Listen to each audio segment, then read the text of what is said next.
In nomine Patris et Filii et Spiritus Sancti. Amém. Estamos então, caríssimos, no terceiro domingo depois da Páscoa. A liturgia divide a Páscoa em dois momentos, em dois tempos.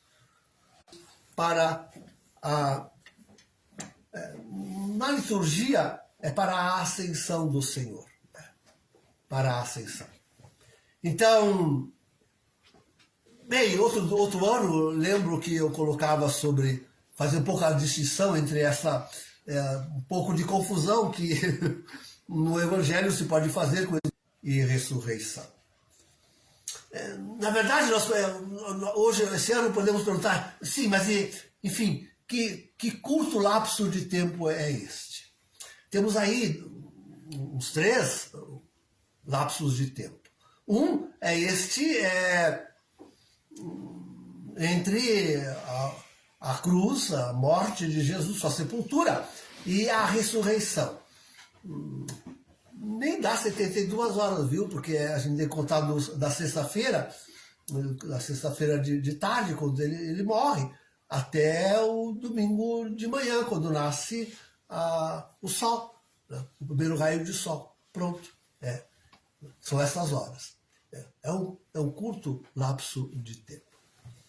Outro lapso de tempo que nós vamos ver, e esse nós dizemos que é larguíssimo, é um lapso de tempo que há entre, de fato, a sua ascensão e o seu retorno em glória e majestade. Mas dentro desse lapso de tempo, nós temos que contar, sim, seria interessante, não, antes disso, para esse segundo lapso de tempo que nós achamos tão largo, hein, e ainda sofremos o influxo da sua demora, nós devemos aproximar um outro texto de Pedro, quando ele diz aí que para o Senhor um ano é como 1000 anos, e 1000 anos como, quer dizer, um dia como 1000 anos, 1000 anos como um dia. Então seriam 2 dias, né? 2 dias e um pouquinho. 2 dias e um pouquinho. Mas nós podemos seguir dentro desse lapso de tempo um outro, aquele no qual vivemos, que é o tempo da grande tribulação, e dentro desse o tempo do grande castigo, né? Dentro deste, aqueles 3 anos e meio de que trata tanto Daniel como o Apocalipse, várias vezes se refere ao Apocalipse e sobre vários enfoques, esses 3 anos e meio que ainda não começaram, né? Que ainda não começaram. Então temos esses 3 lapsos de tempo.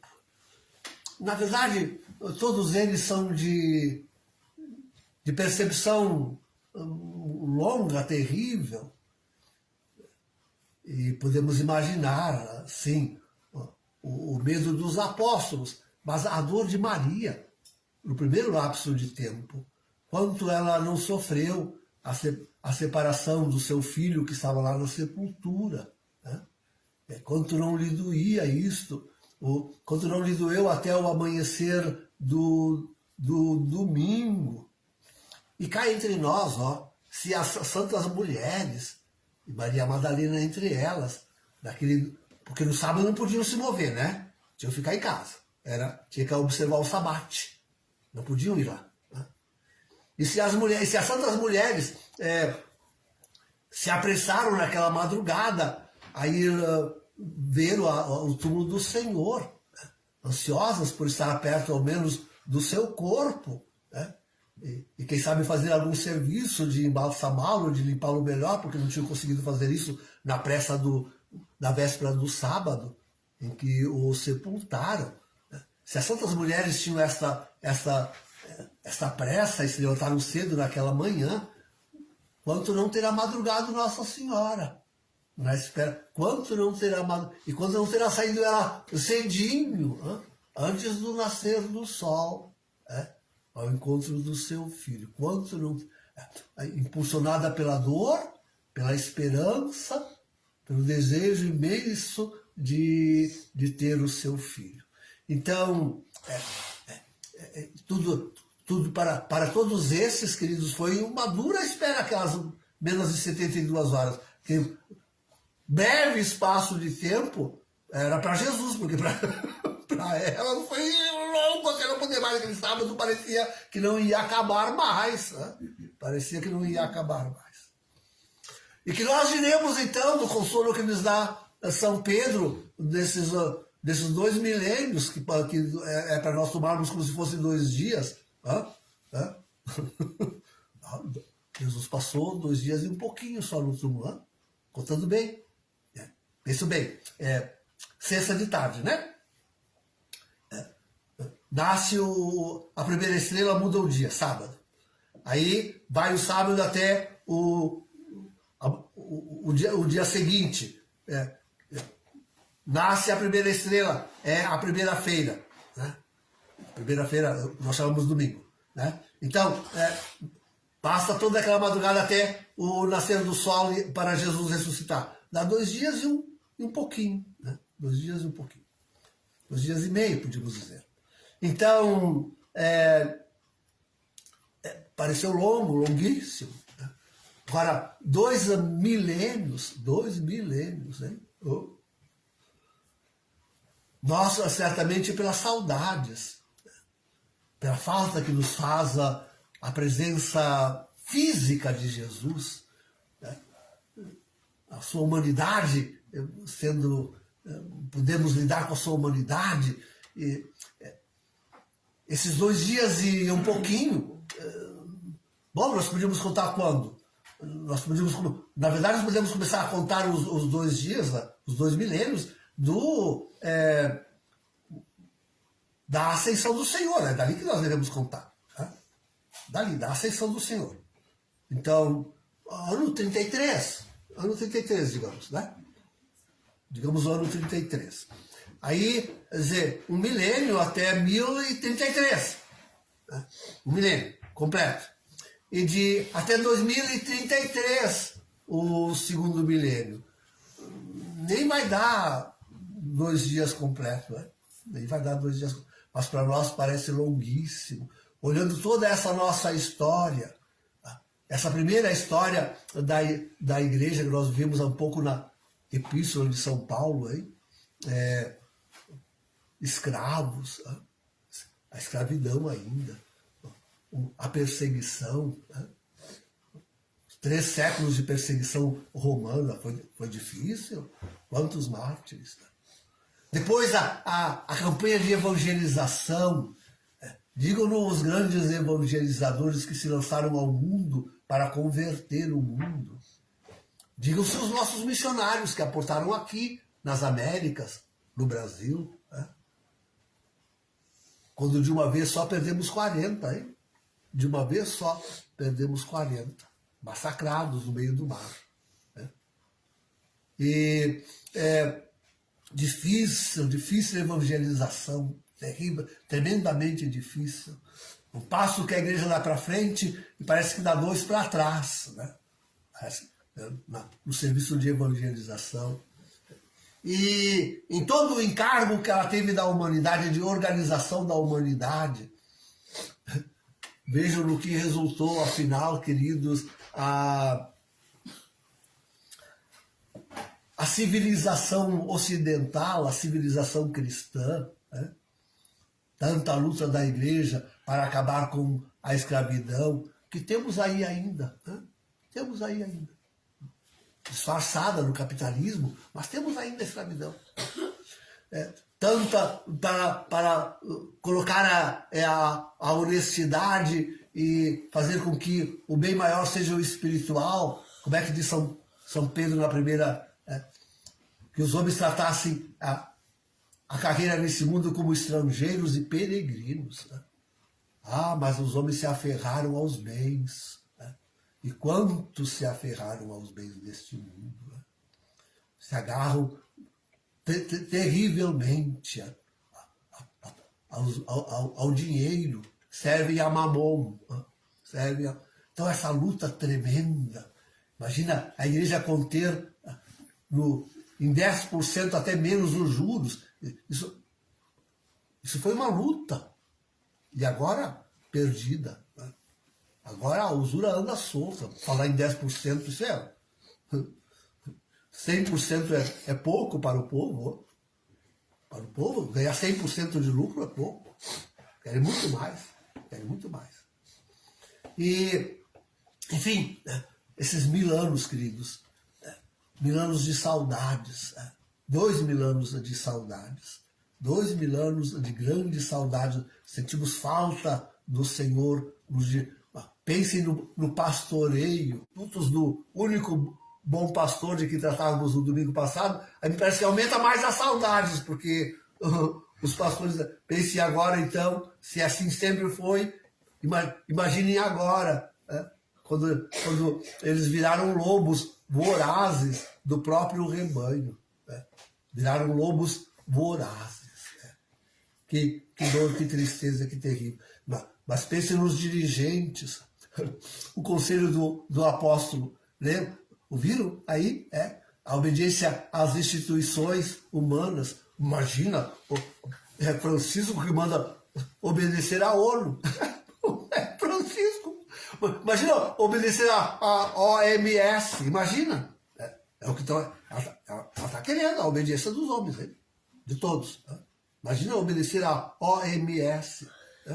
Pode imaginar isso? E a Organização do Trabalho é outra. Enfim. Imagina, hoje se mudou o vetor. Os governadores, os governos estão aí para castigar os bons e louvar os malfeitores. Nós estamos numa terra de bandidos, de ladrões. Brasil é terra de bandidos e de ladrões. Somos governados por bandidos, por ladrões. A corrupção campeia em toda a parte. Em toda a parte. Hoje se inverteu completamente.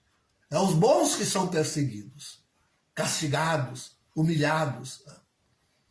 E diga-se isso também na relação da fé. São aqueles que ainda querem guardar a fé católica. Esses são os perseguidos, os humilhados, os excomungados. Enquanto que os malfeitores, esses são encomiados. Esses são... Bom, tornou-se uma pátria de malfeitores. É isso que se tornou. É isso que se tornou. E assim é no mundo inteiro. Vai por toda parte. Então, mudou completamente. Mudou completamente. E tudo isso, queridos, tudo isso fez com que esses 2000 anos... Bom, aí já entramos até na grande tribulação, porque já faz parte da grande tribulação, né? Isso já faz parte, sem dúvida. Já estamos na grande tribulação há séculos. Já faz parte da grande tribulação. Estamos aí agora em vésperas desses 3 anos e meio, na expectativa. Né? Quando será que será apresentado o anticristo? Né? Aí sim serão os breves 3 anos e meio. Não serão os mais pesados, hein? Pesadíssimos. Como jamais foi sobre a terra. Preparemos-nos. Se nós nos queixamos do período da sepultura do Senhor, se nós nos queixamos do período da sua ausência, esses 2000 anos, 2 milênios, que não sofreremos agora com o seu inimigo, o anticristo, já sob a segunda besta, que é Bergoglio, nós estamos sofrendo tanto, a sagrada religião sofre tanto. Imagina quando a segunda besta estiver lá, e quando já estiver enfeixado na sua mão todos os poderes, sejam seculares, sejam religiosos. Né? Sejam religiosos e seculares. Quando todos os poderes estiverem fechados na sua mão, aí então veremos que dragão, que tremendo, e quanto aquele tempo nos custará a passar. Oh, que dias terríveis de fome.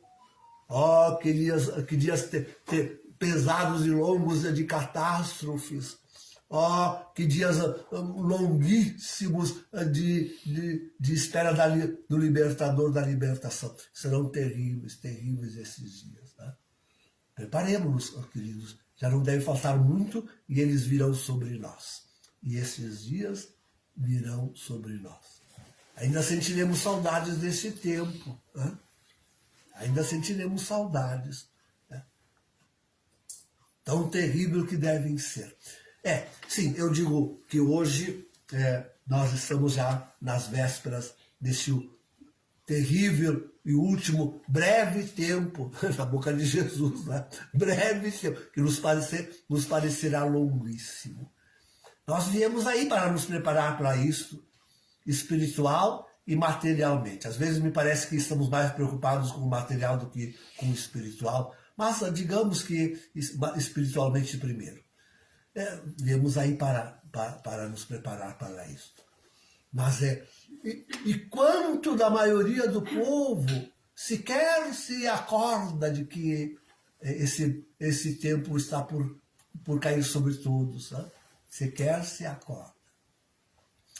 E essa semana nós não temos tido sinais e sinais de que esse último tempo está por vir. Sim, antes de começar os 3 anos e meio, esse breve tempo do anticristo, o mundo precisa cair na guerra, o mundo precisa cair na fome, na dissolução de tudo. Ele não quer assumir todos os poderes? Então todos os poderes têm que estar em dissolução. Tudo deve estar sendo enfraquecido, tudo deve estar em decomposição, tudo em queda. Né? Para que esse mundo coloque a sua esperança nas promessas do anticristo. A multidão dos homens não pensam em preparação espiritual nenhuma e sequer em prover-se materialmente para este tempo. Né? Eles estão, sim, com certeza, engalfinhados numa luta tremendo para cada um obter os seus bens, né? Mas para o sustento e o gasto neste mundo, só para isso. Nós estamos aí, na antevéspera. Logo, logo deve se dar este último breve tempo, que é o da espera com o anticristo já apresentado. 3 anos e meio. 3 anos e meio. Nos parecerão longuíssimos. Parecerão que não chegam nunca ao fim. As saudades do Senhor, queridos, fica até esmagada diante da grande tribulação. Agora já falo da grande tribulação, não do grande castigo. Depois, então, do grande castigo. De forma que os homens esquecem as saudades do Senhor para ficarem tão somente com a preocupação de se livrarem dos sofrimentos do anticristo. Não sejamos nós desta parte. Não sejamos nós desta gente. Preparemos-nos. Sim, preparemos-nos as nossas casas, mas preparemos-nos sobretudo espiritualmente, queridos. Né? Deixemos que o nosso coração de novo sinta tristeza e saudades.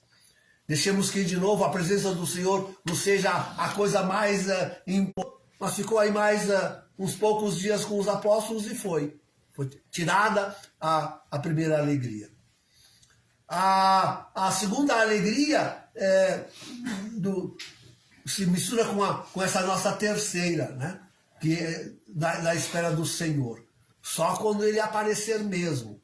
Então, sim, entenderemos essa palavra do Senhor e a alegria não nos mais será tirada.